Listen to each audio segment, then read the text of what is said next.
on est dans cette thématique. Est-ce que quelqu'un se rappelle au moins de la thématique dans laquelle on est? Vivre comme un authentique disciple. Et on a vu, première fois où j'ai apporté sur ce thème-là, est-ce que tu es un simple suiveur de Christ ou est-ce que tu es un réel disciple de Christ? La différence entre simplement le suivre et l'écouter comme la foule le faisait et entre mettre en pratique ce que Dieu veut. John a apporté la dernière fois sur quelle influence Jésus a-t-il sur toi? Quel impact ça a dans ta vie quand Dieu te parle? Quand Dieu te dit des choses? Est-ce que tu mets en pratique ou pas? Et aujourd'hui, alors c'est rigolo parce que c'était le thème que j'avais à cœur et durant ce week-end à Gap, le pasteur qui a prêché, on a fait une petite partie et j'ai pris des notes parce que c'était très intéressant. On va voir aujourd'hui la demeure du disciple. Où est-ce que les véritables disciples demeurent, pardon? Quelle demeure Christ a prévue pour nous, pour ses disciples? Et où est-ce que je dois demeurer en tant que disciple? Dieu nous a prévu une demeure, Dieu nous a prévu une place. Dieu veut qu'en tant que disciple, nous demeurons à un endroit bien précis. Et la réponse est toute simple et elle est toute claire. On la trouve dans la parole de Dieu. Si tu peux le mettre, s'il te plaît. Jean 8, 31 à 32. Et il dit aux Juifs qui avaient cru en lui, « Si vous demeurez dans ma parole, vous êtes vraiment mes disciples. Vous connaîtrez la vérité et la vérité vous affranchira. » Est-ce que tu peux remettre celui d'avant, s'il te plaît? Où est-ce qu'on doit demeurer en tant que disciple? À la parole. Oh, vous savez, vous avez le droit de parler. Hein. Sérieux. Si vous demeurez dans ma parole, vous êtes vraiment mes disciples. Ce soir, ça va pas être long, normalement. J'ai juste 2 points que Dieu a déposés sur mon cœur. Premier point, on le voit, si vous demeurez dans ma parole. Et je regardais la définition de demeurer dans le dictionnaire. Bon, bien sûr, la première des choses qu'ils m'ont donné, c'est quelqu'un de retardé mentalement. Je dis non, Seigneur, c'est pas celle-là, c'est pas demeurer dans ce sens-là, mais demeurer comme un lieu d'habitation, comme un domicile. Et je lisais la racine en grec, et ce par quoi la Bible aussi le traduit, et des fois, comment on l'emploie. Autrement traduit par rester, s'attarder, ne pas partir, continuer à être présent, continuer à être, ne pas périr, survivre, vivre, persévérer, quelque chose de permanent. Et Seigneur, c'est beau la richesse, en un seul mot, tout ce qu'on peut retrouver. Et voilà la manière dont Dieu veut que nous voyions sa parole. Comme un lieu d'habitation, un lieu où je me pose, où je prends le temps, où je me sens bien. Généralement, à part problèmes divers, la maison dans laquelle on est censé s'y sentir bien, c'est là où on demeure. C'est pas le cas de tout le monde, ou des fois on a des problèmes avec la maison. Mais en temps normal, là où on habite, là où on demeure, on aime y être. Beaucoup disent, waouh, j'aime bien rentrer à la maison après une dure journée de travail. C'est un endroit où on a nos repères, c'est un endroit où on aime y vivre, c'est un endroit où on aime passer du temps. Et voilà comment Dieu veut que nous voyions sa parole. Il a prévu cette parole-là comme notre demeure, ce lieu où on se dit, mais quand ça va pas ou quand ça va, j'aime m'y retrouver. Quand je suis fatigué, après une dure journée de travail, j'aime rentrer à la maison et me reposer. Et quand je suis fatigué mentalement, j'aime me replonger dans la parole et m'y faire du bien. J'aime aussi, tout simplement, passer du temps chez moi, mais j'aime tout simplement passer du temps dans la parole. Et Dieu veut que nous prenions plaisir à demeurer dans sa parole. Parce que c'est là où ses véritables disciples doivent demeurer.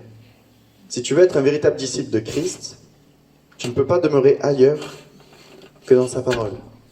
Et on voit, et j'aime, quand Dieu parle, au conditionnel, si tu peux remettre le passage, je suis d'avant, il y a ceci, c'est conditionnel. Si vous demeurez dans ma parole, vous êtes vraiment mes disciples. Et j'ai dit, Seigneur, c'est fou parce que ça veut dire que certains doivent se prendre pour des disciples, mais qui finalement ne le sont pas. Si tu dis ça de manière conditionnelle, le si et le vraiment. Si vous demeurez. dans ma parole, vous êtes vraiment mes disciples. Il y a cette notion où on le sait, chaque mot dans la parole est important, chaque mot a son importance. Et vraiment mes disciples. Et au travers de ça, Dieu veut nous montrer que on peut jouer aux disciples. On peut jouer à quelqu'un, à un chrétien de bonne famille, on peut être quelqu'un... Vous savez, c'est rigolo parce que là, je parle de ma part. J'ai eu un temps où je me suis écarté de l'église pendant 7 ans. Et la dernière fois, il est venu manger au restaurant de manière improbable. Un ami à moi où j'avais travaillé à l'époque, mon ancien employeur, ça remonte à, je crois, 10 ans de ça en arrière. Et à cette époque-là, je n'étais pas du tout chrétien, mais rien de tout ça. Et je lui ai dit que ça y est, j'étais rentré dans le cursus pastoral, que j'allais devenir pasteur. Il me dit, ça m'étonne pas du tout. Mais moi, à cette époque-là, je faisais scandale. Il me dit, ça m'étonne pas parce qu'il t'arrivait de parler de la Bible, etc. Et dans son esprit à lui, il m'a dit, mais oui, tu étais quelqu'un quand même de l'église, quoi. On peut jouer aux disciples. On peut connaître des histoires, on peut parler de Dieu et sans vivre spécialement d'expérience avec Dieu. Je veux dire, ça m'est arrivé le soir où j'ai rencontré ma femme en boîte de nuit, on parlait de Dieu en boîte.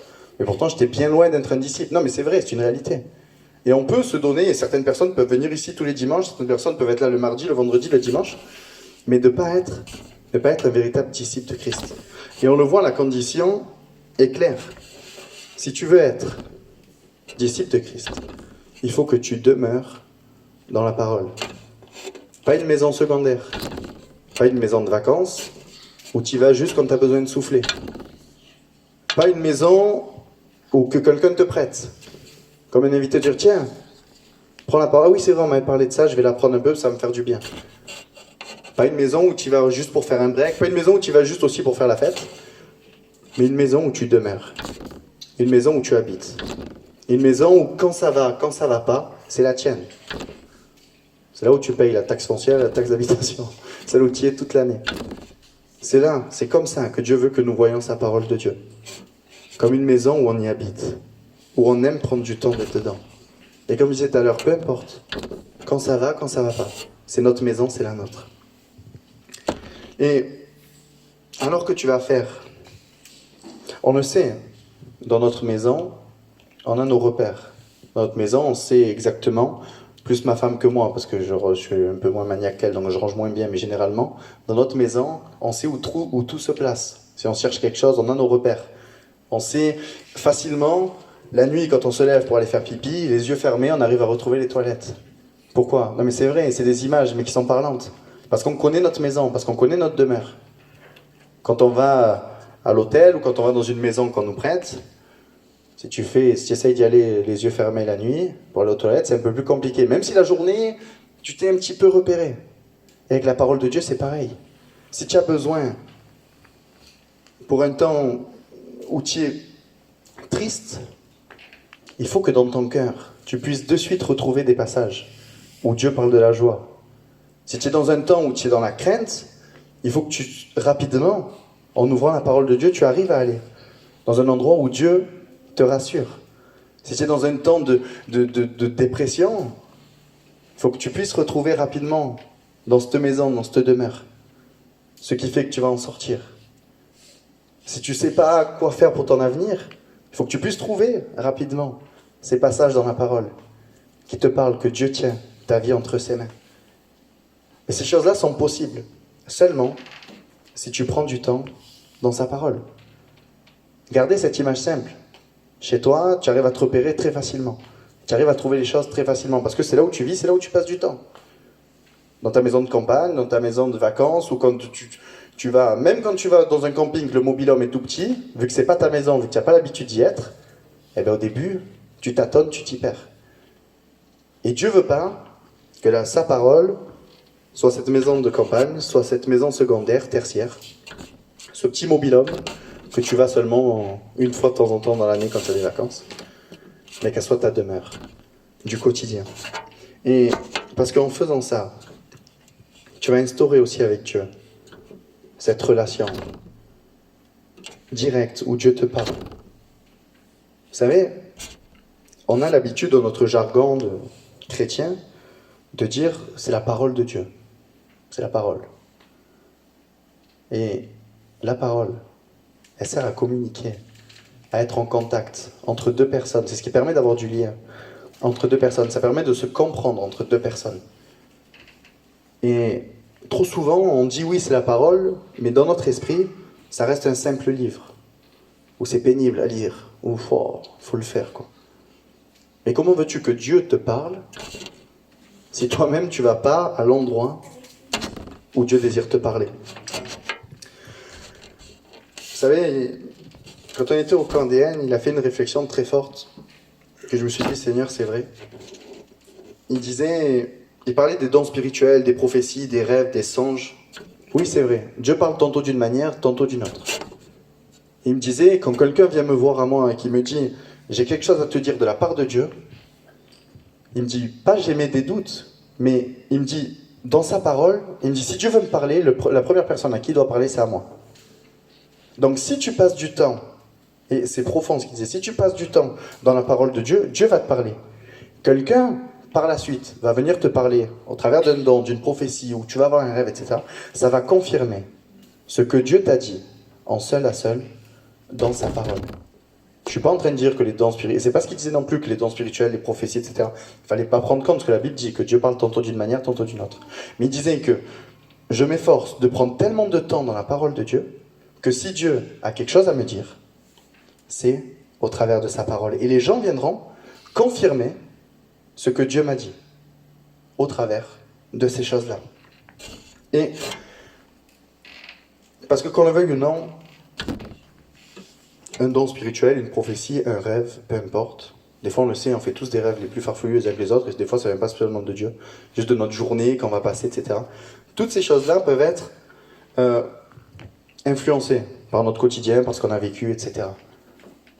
Attention, je répète, je ne suis pas en train de dire que c'est faux. Dieu parle de ces manières-là, mais ça peut être influencé. Par contre, sa parole de Dieu, lorsque tu la lis, lorsque un verset te marque, et Thomas en a fait une soirée ado mardi, il parlait de ça, il disait qu'il a eu une période de doute quand il était plus jeune, à travers de la parole, etc. Mais lorsqu'il a prié et qu'il est tombé sur un verset clair, quand Dieu parle au travers d'un verset dans sa parole, on s'en rappelle toute notre vie. Parce que Dieu parle, et ça marque directement nos cœurs. Je n'ai cet exemple, quand Dieu nous a appelés à le servir, des versets qu'on peut citer par cœur. Quand Dieu a confirmé pour ma femme et moi, quand Dieu nous a touchés à tous les deux, c'est des versets qu'on peut citer par cœur. Parce que, et je sais que vous tous, vous avez des versets comme ça qui, à un moment donné dans votre vie, vous en marquez.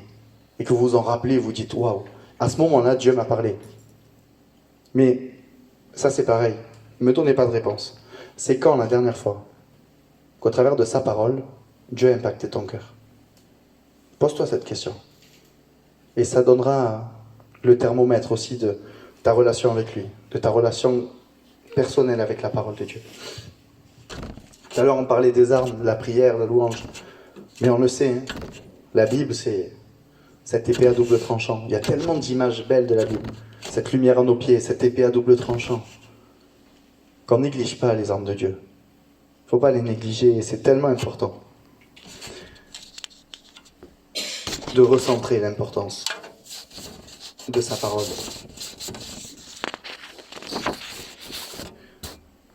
On va voir le deuxième point ce soir, c'est ce qui en découle de tout ça. Je peux mettre du coup le passage. Donc si vous demeurez dans ma parole, vous êtes vraiment mes disciples. Et après... Ah non, juste le verset 32 en fait. Ça va, c'est ta première, on ne t'en veut pas. Voilà. Vous connaîtrez la vérité, et la vérité vous affranchira. Déjà, je peux rentrer dans ce point seulement si tout le monde est d'accord avec le fait que la parole de Dieu, c'est la vérité. C'est bon? Personne n'a de doute à ce niveau-là? Non, mais parce que des fois, on peut discuter. Et certaines personnes remettent en doute la parole de Dieu, etc. Mais moi, je crois du plus profond de mon cœur que la parole de Dieu est la vérité. Et que ce qui est beau avec la parole de Dieu, elle a été écrite il y a 2000 ans. Ça a pris 1600 ans pour écrire la parole de Dieu, entre diverses histoires qui se sont passées, mais un seul auteur, le Saint-Esprit, Dieu, qui nous parle. Et ce qui est fou, c'est qu'elle est encore d'actualité. Et que même dans tout ça, quand on lit l'Apocalypse, elle avait même de l'avance, parce que ce qui est en train de se passer de nos jours, la Bible l'avait déjà dit, Dieu l'avait déjà dit. C'est fou quand même, un simple livre. avec autant d'importance, avec autant d'impact. Cette parole dérange tellement qu'on le sait, hein, elle est interdite dans plusieurs pays. Patrick dit souvent, mais c'est tellement vrai, j'ai jamais vu Blanche-Neige être interdite dans n'importe quel pays. Mais la parole de Dieu, elle, un simple livre, interdite dans plusieurs pays. Et elle fait peur et elle dérange. Et ça, c'était pour éclaircir ça, la parole de Dieu est la vérité. Et comme c'est écrit ici, si tu prends le temps de lire la parole, tu connaîtras la vérité. Tu comprendras le cœur de Dieu. On ne peut connaître une personne personnellement seulement si on prend le temps de discuter avec elle. Des fois, nous, en tant qu'hommes, ma femme fait souvent le reproche, tu parles pas assez avec moi, viens, on discute. C'est vrai, c'est important de discuter. Au moins, ça permet de se connaître, de savoir ce que la personne aime, de savoir ce que la personne n'aime pas. Thomas, il sourit, elle doit te le dire, Amélie aussi. Ah, il a pris un coup de coude, c'est pour ça. Mais c'est vrai. Et c'est pour ça qu'on appelle la parole de Dieu. Parce que lorsqu'on va la lire, on va comprendre ce que Dieu veut nous dire. On va comprendre ce que Dieu aime, ce que Dieu n'aime pas. Ce qu'on peut faire, ce qu'on ne peut pas faire aussi. Les cadres que Dieu met au travers de sa parole. Tu comprendras le cœur de Dieu. Et tu feras grandir cette relation si importante entre Dieu et toi. Il faut recentrer la parole de Dieu. Et je sais que Patrick a prêché aussi sur la parole dimanche, donc du coup je n'étais pas là, mais il m'en a laissé deux, trois mots. Et je crois que vraiment Dieu nous pousse en ce moment, prédicateur que l'on est, à recentrer l'importance de la parole de Dieu. Sans elle, on ne peut rien faire. Sans elle, elle ne peut rien faire. Et elle est tellement belle et tellement importante, cette parole de Dieu. Moi, je me régale. Alors, c'est le psaume le plus long, mais quand on lit le psaume 119, qui parle que de la parole de Dieu, tous les effets, toute la beauté de cette parole. Prenez le temps de lire le psaume 119. Je n'entrerai pas en détail, mais la manière dont David l'a écrit, ça montrait aussi la droiture de la parole de Dieu. Comment il a écrit tout ça. Et du coup, je t'ai pas donné ce passage-là. Alors, on va faire un test en direct. Deutéronome 11, 18. Deutéronome, le 5e livre de l'Ancien Testament. Je dis pas ça pour me moquer, mais Greg, on le sait, c'est un jeune converti, et des fois, on ne connaît pas encore tous les livres directement.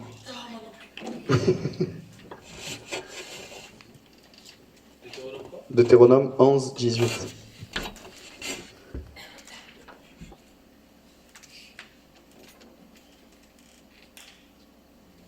Et après, tu fais ajouter, normalement.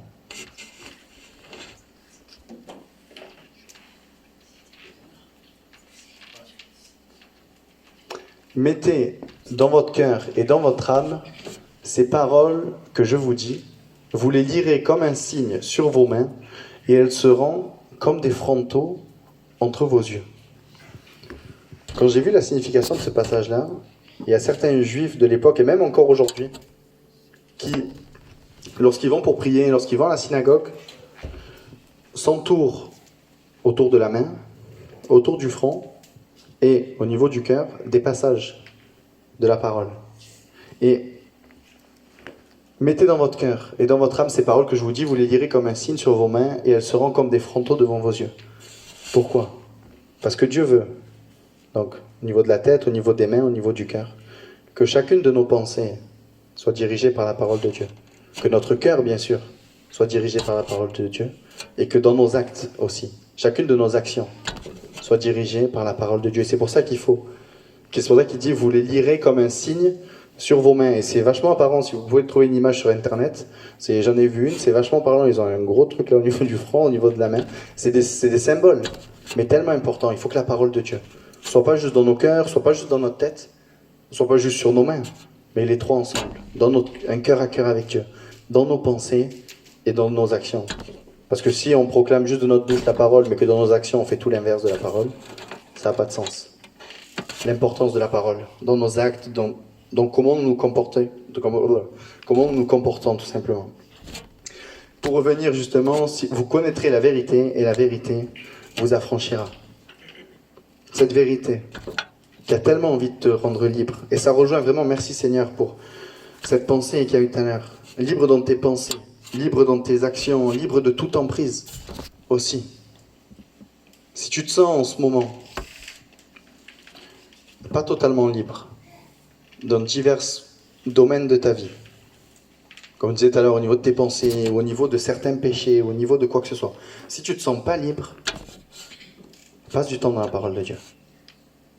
Parce que tu vas être au contact de cette vérité, et cette vérité te rendra libre. Que ça soit aussi le thermomètre de ta foi. De dire, Seigneur, je suis captif de ça. Peu importe, on peut parler de péché, ou on peut parler des fois simplement captif de nos pensées, de dire, mais Seigneur, je suis tout le temps pas bien, je suis tout le temps pas bien. C'est pas possible. On a le droit d'être pas bien quand un malheureux crie, l'Éternel entend, mais on ne doit pas rester dans cet état-là. Ça doit brûler dans notre cœur, cette joie du salut. Ça doit brûler dans notre cœur, de dire, mais Seigneur, je suis libre de tout ça. Ceux qui sont pas bien, ceux qui sont tristes ou autres, etc. Entre guillemets, on peut avoir des moments de moins bien, attention, c'est pas ce que je suis en train de dire. Mais nous, on connaît la solution. Et la solution, c'est Christ, et la solution, c'est la parole de Dieu. Je te pose encore une question ce soir, je veux pas de réponse, c'est dans ton cœur. Lorsque tu vas mal, c'est quoi ton premier réflexe? Lorsque tu doutes, c'est quoi ton premier réflexe? Lorsque tu te retrouves confronté à une situation compliquée, c'est quoi ton premier réflexe? Pose-toi ces questions-là. Ça donnera l'importance qu'a la parole de Dieu dans ta vie. L'importance aussi qu'il y a Dieu dans ta vie. Mais Dieu voulait vraiment que ce soir, déposez ça dans votre cœur. Parce que c'est bien beau de le dire, c'est bien beau d'en parler comme ça, mais sur des cas concrets. Lorsque tu viens d'apprendre une mauvaise nouvelle, comment tu réagis? Est-ce que tu vas te plonger dans la parole en disant, Seigneur, je crois que tu es ma solution. Je crois que tu vas me parler, je crois que tu vas m'éclairer. Ou est-ce que dès que tu viens d'apprendre une mauvaise nouvelle, tu es en train de tourner comme ça en rond dans ta maison, te dire, punaise, comment je vais faire? Christ est la solution. C'est tellement simple, la vie avec Christ. C'est tellement simple au final. Parce qu'il nous donne, dans sa parole, tout pour qu'on puisse vivre une vie épanouie. Et combien de fois, nous, on s'embête à essayer de chercher par nous-mêmes des situations diverses quelconques. Mais alors qu'on se plonge dans la parole, Dieu nous parle, Dieu vient rassurer notre cœur. Dieu vient nous faire du bien. Dieu nous donne des solutions claires. Qu'on puisse reprendre et recomprendre l'importance de la parole de Dieu dans notre vie. Et c'est vrai, j'écrivais ça tout à l'heure, je disais, si, lorsque dans toutes ces situations, ton premier réflexe n'est pas de lire la parole de Dieu, ne t'étonne pas de ne pas te sentir réellement libre. Je répète, si dans chacune de ces situations, ton premier réflexe n'est pas de lire la parole de Dieu et de prier, bien sûr, ça va ensemble, ne t'étonne pas de ne pas être libre. Parce que vous connaîtrez, si vous demeurez dans ma parole, vous êtes vraiment mes disciples. Alors, vous connaîtrez la vérité, et la vérité vous rendra libre. Je le répète, ça rentre bien. Si ton premier réflexe n'est pas de lire la parole, ne t'étonne pas de mener aussi une vie de chrétien, souvent en dents de scie. Je crois que la Bible aussi nous donne la possibilité d'être aussi constant, d'être renouvelé chaque jour. On le sait. La parole de Dieu, c'est ce symbole de la manne dans le désert, quand le peuple juif est sorti d'Égypte et marchait. Tous les jours, Dieu donnait, faisait tomber du ciel cette manne, cette nourriture qui était bonne pour la journée, qui était nécessaire pour tenir toute une journée. Des petits flocons de manne comme ça étaient capables de les faire tenir une journée complète dans le désert. Mais, alors c'est rigolo parce que s'ils en prenaient trop, elles pourrissaient. Ce que Dieu veut te dire aujourd'hui, c'est pour aujourd'hui. La Bible dit à chaque jour suffit sa peine. Et si malheureusement, ce matin, tu te lèves et que tu n'as pas pris le temps de savoir ce que Dieu voulait te donner, ta nourriture pour la journée, prends celle de demain parce que celle d'hier est passée. L'importance de se nourrir de la parole de Dieu. L'importance, quand on prend avec des images fortes, de se dire, ce qu'ils mangeaient les faisait tenir une journée entière dans le désert. Moi, j'ai jamais marché dans le désert, mais rien que le fait d'y penser, je suis déjà fatigué. Sérieusement. Juste ça, ce qu'ils donnaient, était capable de les faire tenir une journée complète. Et ce que Dieu veut te donner le matin dans la parole de Dieu, ce que Dieu veut te donner, c'est pour te faire tenir toute la journée. Des fois, à moi ça m'est arrivé plusieurs fois, je ne sais pas si c'est pas avec Cédric que je partageais ça ou je ne sais plus qui.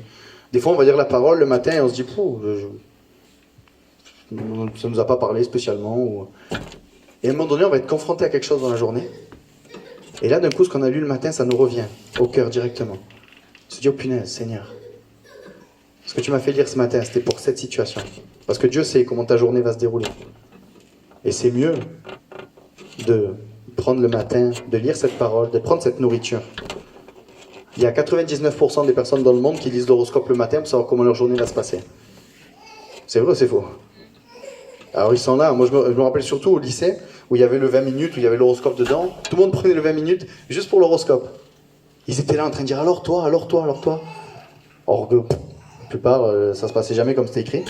Et nous on a la chance de démarrer notre journée avec la parole de Dieu, qui est cette nourriture utile pour toute la journée. C'est fort quand même. Qu'on néglige pas ce que Dieu nous donne. Ce qu'on néglige pas. On voit, je disais tout à l'heure, on voit ce qui se passe en Algérie, on voit ce qui se passe en Chine, de partout. On brûle la Bible, on brûle des évangiles. Pas parce qu'il leur manque du bois, mais parce qu'ils savent l'impact que peut avoir la parole de Dieu dans une vie. Et nous, on l'a gratuitement, au quotidien, dans toutes les versions possibles et inimaginables du monde, sur le téléphone, sur la tablette, en Bible, tout. Et elle nous sert juste à être à côté de notre lit. Si on se plonge dans la parole de Dieu, si on prend conscience de l'importance de la parole de Dieu, votre vie va changer. Réellement. Réellement. Je ne suis pas en train de faire du sensationnalisme là, mais c'est une réalité. C'est une réalité. Et je fais une petite parenthèse par rapport à ce que je disais la dernière fois, quand je disais qu'on regarde beaucoup de séries, et si seulement on pouvait prendre 45 minutes par jour pour lire la parole, etc. Alors je sais que sur certains, ça a apporté. Amel disait que ça l'a boosté. Et ce week-end, justement, là où on était au camp ADN, il disait, si tu essaies de te mettre la barre trop haut au début, ça risque d'être compliqué. Et ça risque tu peux le faire un petit moment et après d'un coup ça va retomber. Et il donnait cet exemple qui m'a beaucoup parlé. Il disait, quand tu veux allumer un grand feu, tu commences par du petit bois. Tu commences par du petit truc qui puisse prendre. Et petit à petit, tu commences à rajouter un bois plus gros, puis un bois plus gros, puis un bois plus gros. Comme ça pour faire prendre un grand feu. Et il disait d'être authentique devant Dieu et de commencer même petit. Si tu as le temps et le cœur de prendre que 5 minutes le matin en te levant, prends 5 minutes ou prends 10 minutes. Mais ces 10 minutes, c'est pas 7 minutes. C'est si tu te dis c'est 10 minutes, c'est 10 minutes. Connecté à Dieu, connecté dans sa parole.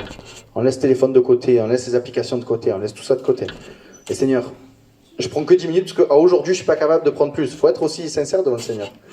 Mais par contre je crois que Seigneur, ces 10 minutes vont être tellement importantes. Et combien tu vas parler à mon cœur durant ces 10 minutes. Et je crois que lorsqu'on prend goût à la parole de Dieu, ces 10 minutes vont passer des quarts d'heure, vont passer des 20 minutes, vont passer des demi-heures, des 1 heure. Parce qu'on va prendre plaisir à lire la parole de Dieu. Je vous promets, quand on se plonge dans la parole de Dieu, je fais cette réflexion quasiment presque tous les jours à John. Je dis punaise, parce qu'on travaille ensemble, on médite la parole, et à chaque fois on tombe sur des trucs que Dieu nous montre ou qu'on comprend. Et on fait toujours la même phrase et toujours la même chose. C'est beau la parole de Dieu quand même. Et je vous promets que si... Et je sais qu'ici, certains aiment la parole, certains le lisent. Attention, je ne suis pas en train de dire que personne la lit, mais j'encourage encore plus, à encore plus la lire et à encore plus découvrir les merveilles de Dieu dans sa parole. Commencez petit, commencez par 10 minutes. Commencez par ce quart d'heure. Parce que vous avez envie, ce que vous avez à cœur. Mais par contre, quand on le fait de tout notre cœur. Et je finirai par une dernière image. Au début, quand j'ai eu la définition de demeurer, j'avais ma définition, elle est là. Continuer à être présent, continuer à être, ne pas périr, survivre, vivre. C'est la définition que ce mot-là, demeurer, quand Dieu dit demeurer dans sa parole, veut dire aussi ne pas périr, survivre, vivre. Ça veut dire que si on sort du cadre de la parole de Dieu, si on sort de cette demeure-là, on périt, on ne survit plus et on ne vit plus. Il y a aussi cette réalité qui est là. C'est la définition que Dieu donne. Et je vais rappeler une image. Désolé, je parle beaucoup du camp d'Éden, mais ça a été vraiment marquant et ça m'a beaucoup aidé pour ce message-là, parce que j'avais déjà ce message-là sur le cœur, mais quand j'ai lu cette définition et quand j'ai vu l'image qu'il a donnée, le prédicateur, j'ai dit, Seigneur, effectivement, c'est énorme. Donc je disais, la parole de Dieu, demeurer, c'est ne pas périr, survivre et vivre. Et il donnait l'image simple du poisson. Ça te parle, Fanny, le poisson? Ça y est. Il donnait cette image simple du poisson. Et il disait, Dieu, quand il a créé le poisson, il lui a donné ce cadre, sa demeure qui est propre à lui, c'est l'eau. Certains eau douce, certains Méditerranée, d'autres dans les océans. Il a donné un cadre, parce qu'il connaît la créature, il connaît le poisson. Et il sait que ce qu'a besoin le poisson pour vivre, c'est dans l'eau, et tout ce qu'il a besoin pour vivre, c'est dans l'eau. Et nous, quand il nous demande de demeurer dans la parole de Dieu, ce cadre-là, le cadre de la parole de Dieu, Dieu sait qu'il y a tout ce qu'il faut pour nos vies. Et de la même manière que le poisson, s'il vient sortir de l'eau, parce qu'il a envie de découvrir ce qu'il y a dehors, il se dit, tiens, ça a l'air cool quand même sur Terre. Il sort comme ça. Et qu'il sort du cadre, je lui donne pas plus de 10 minutes, un quart d'heure. Et nous, en tant que chrétiens, quand Dieu nous a donné la parole et qu'il nous y demande d'y demeurer, quand il a donné ce cadre de la parole de Dieu, c'est parce qu'il sait que si on y sort, si on n'est plus dedans, on meurt. On ne peut pas vivre en dehors de la demeure que Dieu nous a donnée. Et des fois, dans notre esprit, quand on ne prend pas le temps de lire la parole, cette demeure, nous sommes tellement petites. Oh Seigneur, c'est là que tu veux que je vive, dans ce petit livre? C'est vrai ou c'est faux? C'est là, Seigneur, où tu veux que je vive, dans ce petit livre? Mais quand on commence à lire la parole de Dieu, quand on voit toute l'étendue des richesses, toute l'étendue des promesses, toute l'étendue de la grandeur de Dieu, on se dit, waouh, Seigneur, c'est bien plus grand que n'importe quel océan, la demeure où tu veux que je vive. Qu'on garde cette image-là, du poisson, de se dire que, Seigneur, si je sors du cadre de la parole de Dieu, je ne peux plus vivre.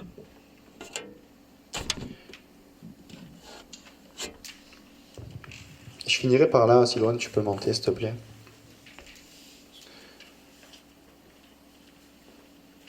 Il ne faut pas non plus qu'on voie la parole de Dieu comme... Non, avant de finir par ça, j'ai autre chose qui me vient à cœur, c'est important. Je crois que beaucoup... Seigneur me met ça sur mon cœur. Je crois que pour certains, il y a par moments des démotivations, dans le sens où tu pries, et tu te dis, j'ai la foi, je crois que Dieu est capable, je crois que Dieu est capable, et tu pries pour une situation précise, et rien ne se passe. Tu dis, mais Seigneur, pourtant, j'ai la foi. Mais j'aimerais te rappeler un truc, c'est que la foi, c'est pas juste dire, je crois. C'est pas ça, la foi. C'est pas que ça. Croire, c'est important. La Bible dit, d'où vient la foi? Est-ce que quelqu'un sait d'où vient la foi? Comment? La foi vient de la parole. La foi vient de ce qu'on entend. Et ce qu'on entend vient de la parole de Dieu. Si tu veux plus de foi, si tu veux grandir dans la foi, si tu veux que lorsque tu pries, Dieu exauce, si tu veux que lorsque tu pries pour un sujet précis, tu vois la main de Dieu agir, il faut que tu aies la foi. Mais cette foi-là, tu vas la chercher nulle part ailleurs que dans la parole de Dieu. Dans le monde, il y a plein de gens qui croient, qui ont la foi en tout ce qui est possible et inimaginable. Et c'est pas pour autant qu'en priant, les choses se passent. Pourtant, certains, on en connaît cette expression, j'ai la foi. Mais la foi vient de ce qu'on entend, et ce qu'on entend vient d'où? De la parole de Dieu, vient de notre demeure. Si tu veux voir tes prières exaucées, si tu veux voir aussi pareil, lorsque tu pries pour quelqu'un, lorsque tu veux que des choses précises se passent, Dieu répond à la foi. Mais si tu veux que ta foi augmente, passe du temps dans la parole. Alors que tu entendras les choses de la parole, ta foi va grandir. Et alors que ta foi va grandir, lorsque tu vas prier, les choses vont se passer. Nous, et ça je me le dis à moi le premier parce que je vous dis dernièrement j'ai pris des gros coups dans la tranche. Nous on veut voir de grandes choses. C'est vrai ou c'est faux? On a envie de prier de suite pour quelqu'un qui soit guéri, on a envie de prier pour quelqu'un que de suite il retrouve la vue. On a envie de tout. On veut les grandes choses, mais on veut aucun sacrifice. Seigneur, je veux la foi, mais je ne vais pas quand même avoir la foi en passant 3 heures dans ta parole. C'est pénible ça. J'ai envie de juste prier que les choses se passent. Mais je vous le dis en toute sincérité, on va voir Dieu agir. On va voir les choses se passer. Si on prend le temps de lire la parole, notre foi va être boostée, notre foi va être augmentée. Et on va commencer à prier aussi pour les gens et on va voir les choses se passer. Et alors ça va encore plus booster notre foi et on va encore plus passer du temps dans la parole. Et ça va faire cet effet boule de neige. Ce bel effet boule de neige. Et on va voir Dieu agir de belle manière dans notre vie. Et je finirai par ça. J'ai pas envie que mon message soit mal interprété et j'ai pas envie de mettre un poids sur vous, de dire oh, ben voilà, si ça avance pas c'est parce que je lis pas donc je vais devoir lire. J'ai envie qu'on réapprenne à aimer la parole de Dieu, qu'on réapprenne à l'aimer, pas à voir ça comme une corvée. Et si il y a ça qui vient dans votre esprit, enlevez cette pensée de votre tête. C'est pas une corvée de lire la parole de Dieu. C'est de venir au contact de la personne qui nous aime le plus au monde. Quand on commence à voir les choses d'une autre manière, et c'est vrai que souvent on entend faut lire, faut prier, faut lire, faut prier. C'est vrai, il faut le faire. Mais le faire parce qu'on a envie. Le faire parce qu'on aime être au contact. Moi j'aime quand Cédric Jenny m'appelle parce que je sais qu'il y a des bonnes crêpes ou des bonnes gaufres chez eux. Alors j'aime y aller. J'aime être au contact de leur demeure. mais il faut qu'avec la parole de Dieu soit la même chose. J'aime être au contact de la parole de Dieu parce que je sais que Dieu a dans sa parole tout ce qu'il faut pour ma vie. Il a donné son Fils pour mourir à la croix pour nous. On était pécheurs. On était voués à vivre une vie loin de lui. Et en plus de ça, d'être loin de lui sur terre, si nos yeux se ferment, on était voués à aller en enfer. Dans son amour, il a donné son Fils. Afin que quiconque croit en lui, afin que nous, qui croyons, on soit sauvés, on n'aille plus en enfer. Et en plus, il a promis d'être tous les jours à nos côtés. Et combien de fois, c'est nous qui le mettons de côté? Combien de fois, c'est nous-mêmes qui le mettons de côté? Et je vous le dis, moi le premier, je le confesse, et Seigneur, je te demande encore pardon. Mais qu'on puisse prendre conscience de ces choses-là. Réapprendre à aimer la Bible. Réapprendre à se rapprocher de Dieu. Non pas comme une corvée, mais avec ce désir de se dire, Seigneur, mais j'ai tellement envie de connaître celui qui m'a sauvé. J'ai tellement envie de connaître celui qui a des projets parfaits pour ma vie. J'ai tellement envie de connaître celui qui m'aime, plus que n'importe qui. Et je vous encourage, lorsqu'on va se plonger dans la parole de Dieu, on va voir nos vies changer. On va voir nos vies évoluer. On va voir des situations complètement inespérées se débloquer. Vraiment. On l'a vécu dernièrement avec ma femme. Sa maman qui était complètement fermée aux choses de Dieu, qui elle nous avait dit qu'elle avait jeté les Bibles et tout, etc. Alors qu'on a recommencé à prendre le temps de prier ensemble, alors qu'on s'est sacrifié aussi pour aller à ce week-end ADN. Alors qu'on a encore plus mis Dieu à la première place. On a eu une conversation avec sa maman et son beau-père. Mais se dire, c'est incroyable. Ils nous ont dit que sur Netflix, ils ont regardé tous les films qui parlent de Dieu, qui sont en recherche de cette paix. Ils se sont excusés pour certains propos qu'ils ont tenus. Simplement parce qu'on a eu ce désir de se dire, Seigneur, allez, on se remet un coup de pied aux fesses et on repart. Combien on a de personnes autour de nous qui sont éloignées de Dieu? Combien Dieu veut faire tellement de choses avec nous? Mais combien nous, souvent, nous ne le faisons pas? Je suis sûr que nous, on aurait été dans le désert quand la manne venait le matin, parce qu'il fallait aller la chercher avant que le soleil se lève. C'est bon, laisse tomber, je dors. La manne, on la prendra demain. C'est vrai ou c'est faux? On n'est pas comme ça des fois? Nous, on aurait été dans le désert, je crois qu'on aurait fait 3 jours. On dit, c'est bon, Seigneur, je dors. La manne, on verra demain. Et demain, on passe encore à côté. Et demain, c'est vrai ou c'est faux? Combien de fois on se dit, Seigneur, bon, j'ai pas pu ce matin, je ferai demain matin. Demain matin, on le fait pas. Et on le fait pas, et on le fait pas. Et au final, on se nourrit jamais, en fait. On se nourrit jamais. Et lorsqu'on sort de ce cadre, la Bible le dit, on meurt.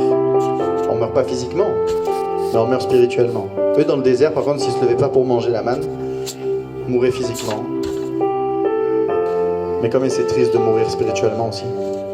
Combien c'est encore plus triste de mourir spirituellement que de mourir physiquement. Rappelez-vous de ça. Passez pas à côté de cette nourriture que Dieu donne chaque matin. Et qu'on arrête de dire c'est bon, je la mangerai demain.